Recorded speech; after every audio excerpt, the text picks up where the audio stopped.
This judgement tells us कि अगर कोई investigating officer one sided investigation कर रहा है, मीनिंग कि वो सिर्फ और सिर्फ कंप्लेनेंट के वर्जन के मुताबिक ही केस को देख रहा है या फिर जो एफआईआर में कहानी बताई गई है, सिर्फ और सिर्फ उसी की बुनियाद पर एविडेंस कलेक्ट कर रहा है। जबकि अगर एक्यूज उसके सामने कोई एविडेंस पेश करे या अपनी कोई कहानी बयान करना चाहे, सो उसको प्रॉपरली ऑथेंटिकेट करने की बजाय सिर्फ और सिर्फ कंप्लेनेंट के वर्जन को मजीद सॉलिडिफाई कर रहा है, सो इसके अगेंस्ट क्या क्या रेमेडीज अवेलेबल हैं। So the first remedy is under police order article 18 sub clause 9, जहां पर उस एरिया का जो सीनियर पुलिस ऑफिशियल है जो कि उस एरिया में होने वाली इन्वेस्टिगेशंस को सुपरवाइज कर रहा है, उसके सामने एक एप्लीकेशन मूव की जा सकती है requesting him to order the investigating officer to do the specific thing. उसके बाद जो सेकंड रेमेडी है that is under article 18 A of the police order, जहां पर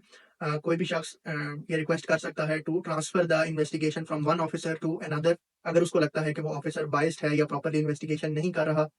third remedy is under article 106 of police order, जहां पर provincial police complaint authority जो कि एक इंडिपेंडेंट बॉडी है और पुलिस डिपार्टमेंट के अंदर फाइल होने वाली कंप्लेंट्स को डील करती है, उसके सामने कंप्लेंट फाइल की जा सकती है। सो वो body further disciplinary proceedings initiate कर सकती है against the said investigation officer. और इसके बाद जो एक और रेमेडी है वो है 22A की पिटीशन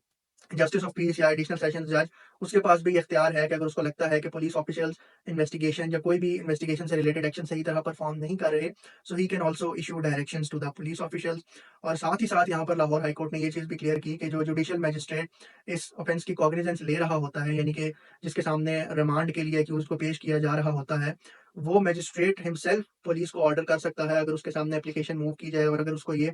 यकीन हो कि पुलिस ऑफिशियल्स अपनी इन्वेस्टिगेशन या ड्यूटी सही तरह से परफॉर्म नहीं कर रहे, so he can also issue directions to the police official.